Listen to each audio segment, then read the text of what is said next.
Hi,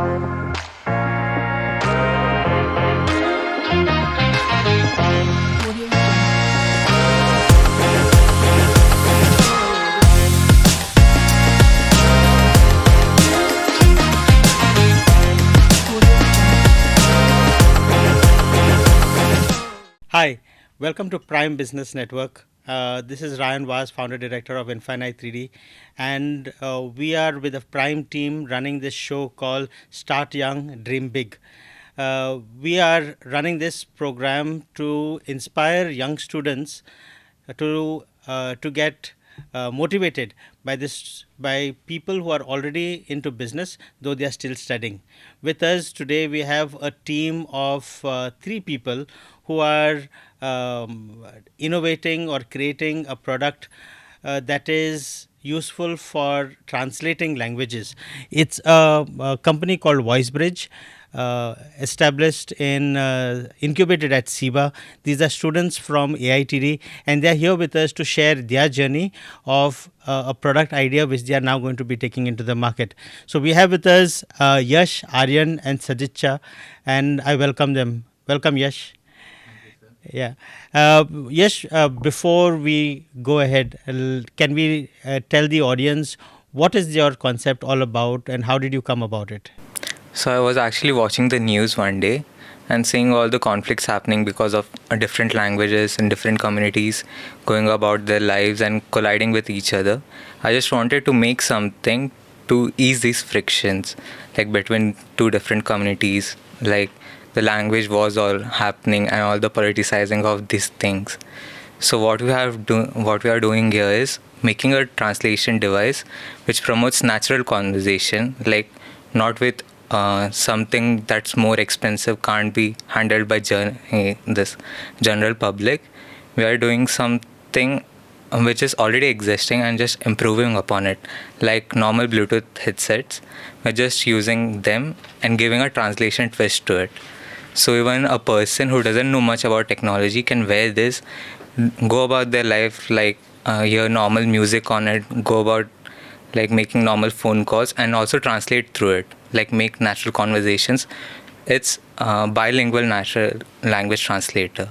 So yeah, the main principle is if I'm speaking in Hindi and you only speak in English, like any other languages, if you speak to me in English, it captures it in the mic, translates it, and plays the audio in my earphones. Okay. The audio goes privately to me, and when I speak in Hindi, it goes through same mic, translates it, and goes through speaker, which you can hear audibly. I see. Yeah. And how do I wear this? I wear this in my ear like a headphone?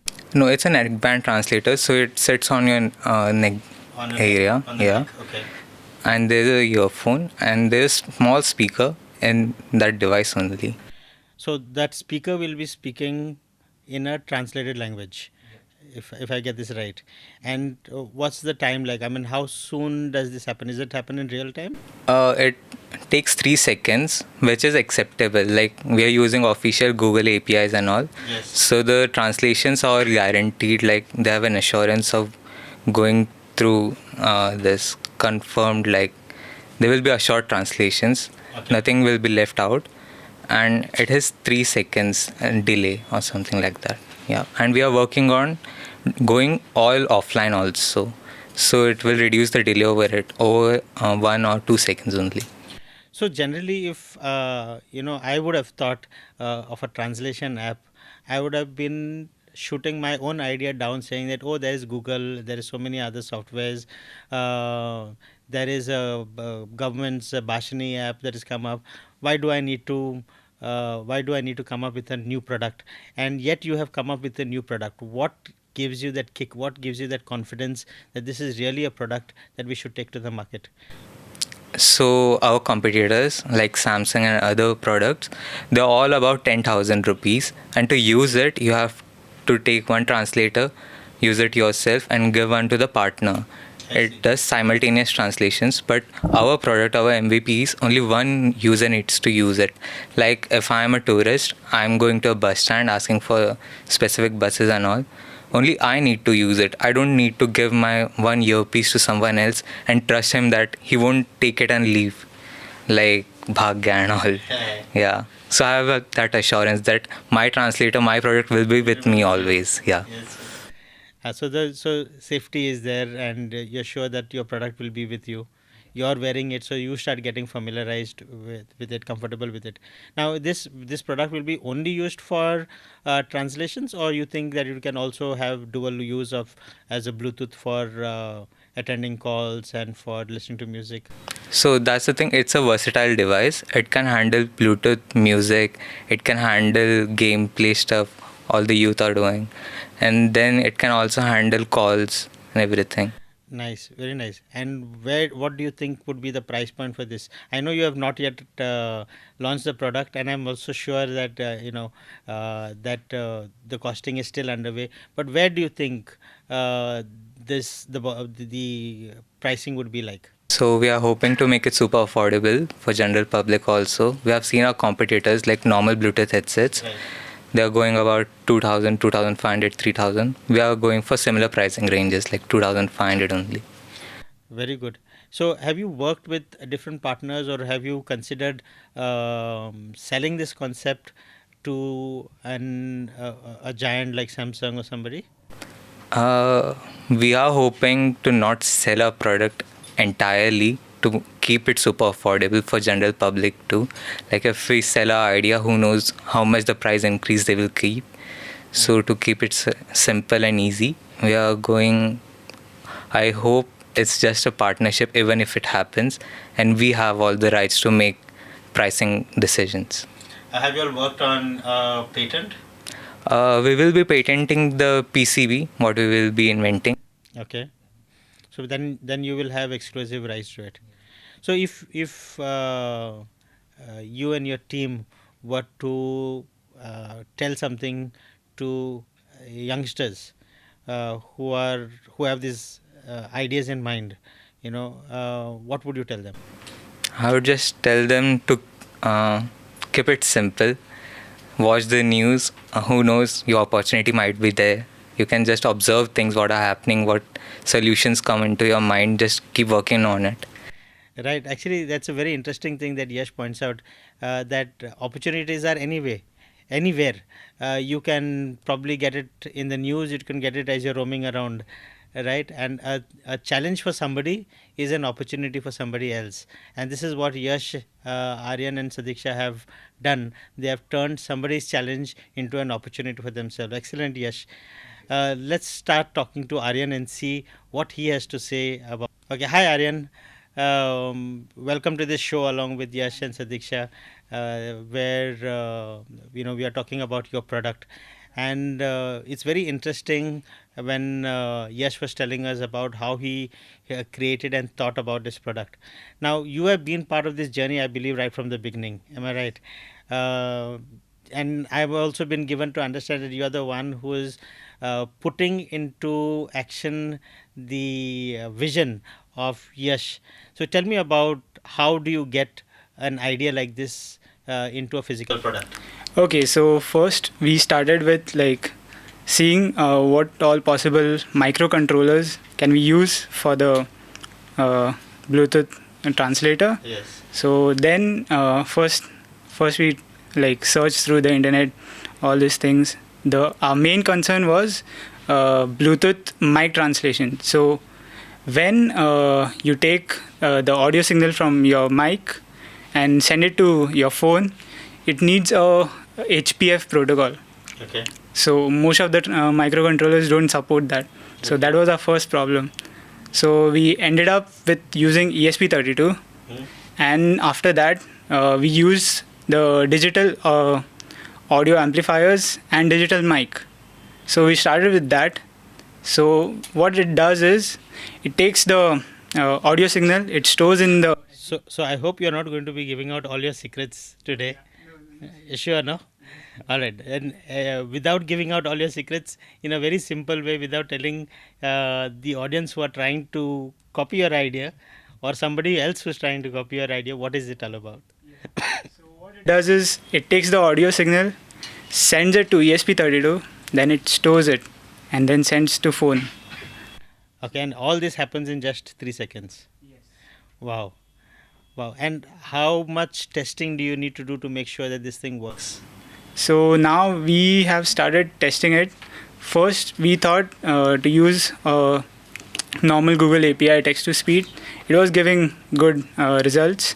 And then we even added an AI feature, which we used Google's Gemini API for giving the right context. So as we speak, Oh, nice.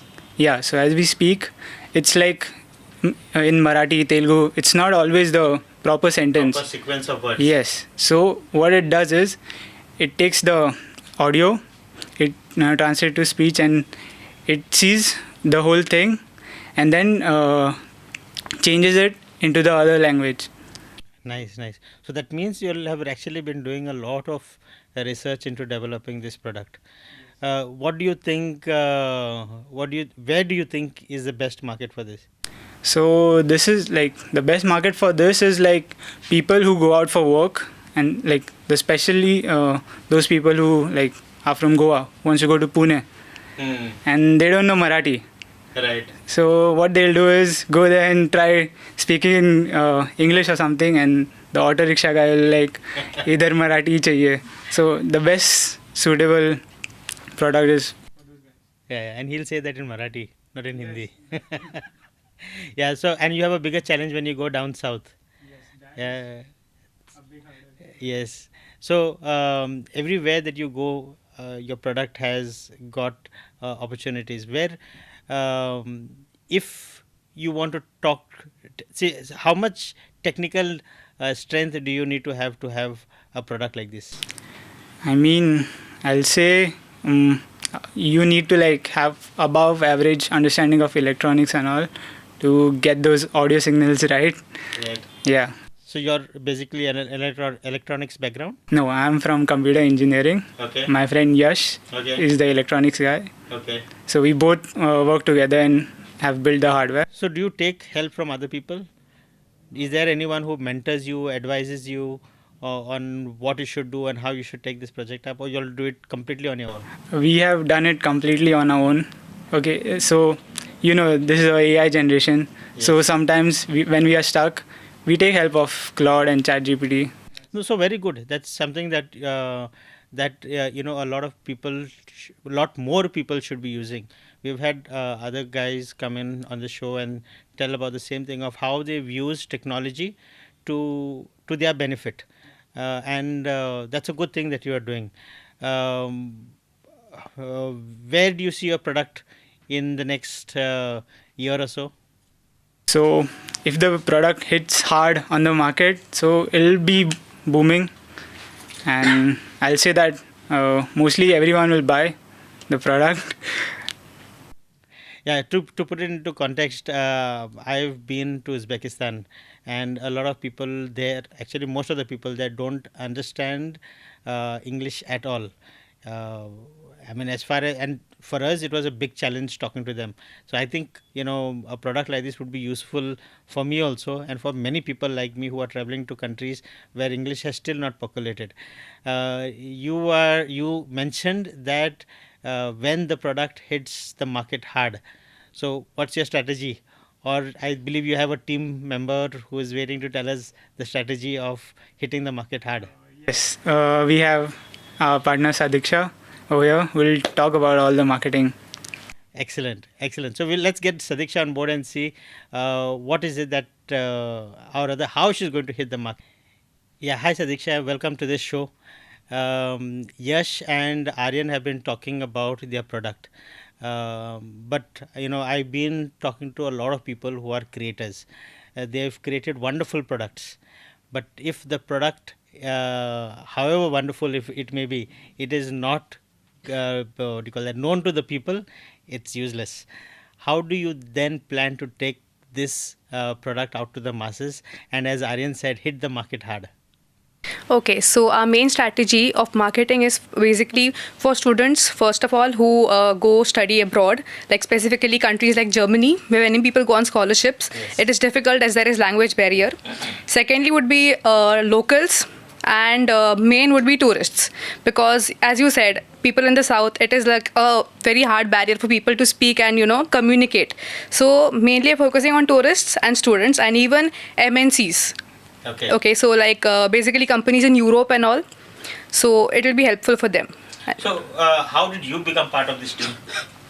Okay, so basically when Yash told me the idea, okay, And this was in college? Yeah, back then in college, because it was like our college project, final year.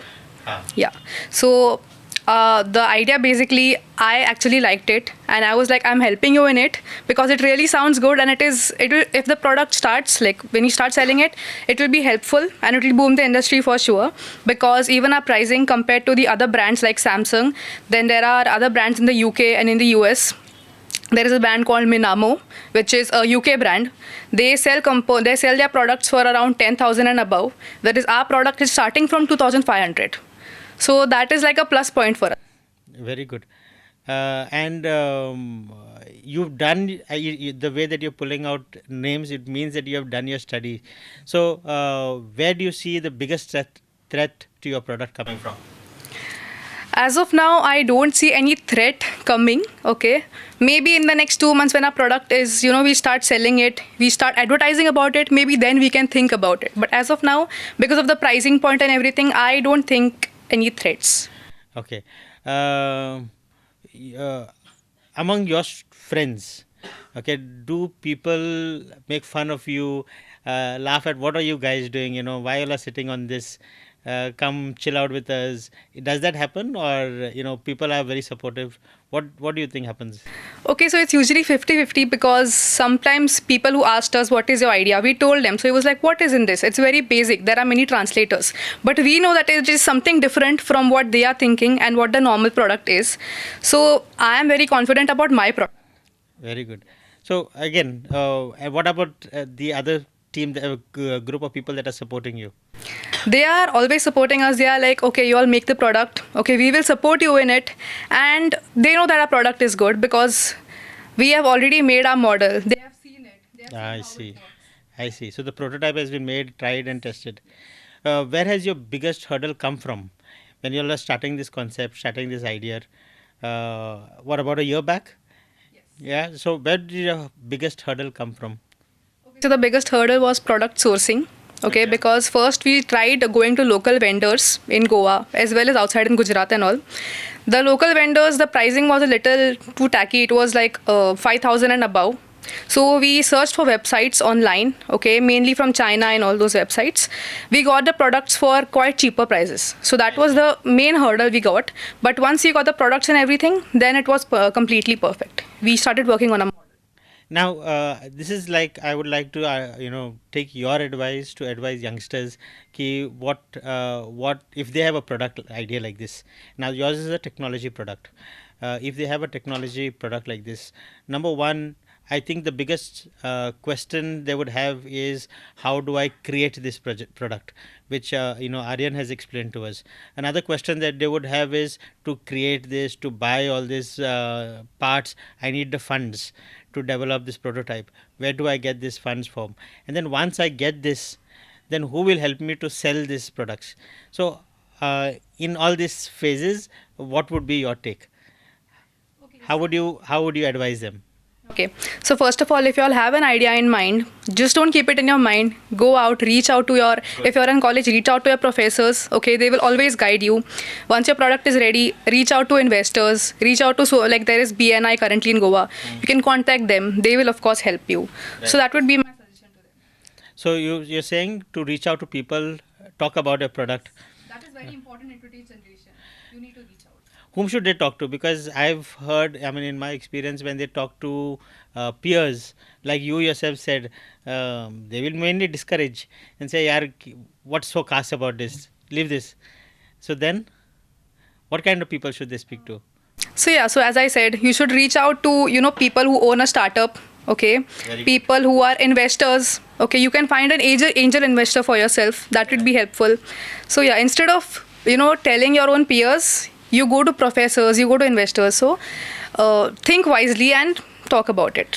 So you mentioned this twice about talking to professors and people in your college. Who are those people who actually helped you? Can you shout out some names? Okay, so when we initially started talking about our product, okay, so when we had this phase, I can tell you the name. Please. Okay, so this professor called Ryan Sawant, he was very amazed at our project, and he was like, okay, we'll do it. So he was really happy about the idea that we presented in front of them. So he kind of supported us. And there is also another professor, Srinivas Joshi, Yes. who helped us contact many people. Like he helped us contact BNI. We got felicitated through them for our startup. Right. So yeah. No, good, very good. You mentioned project. Uh, am I right in understanding that this was initially a college project? Yes. Oh, really? And this was part of your college submission project, which you all did. And from there, it has now turned into a business idea.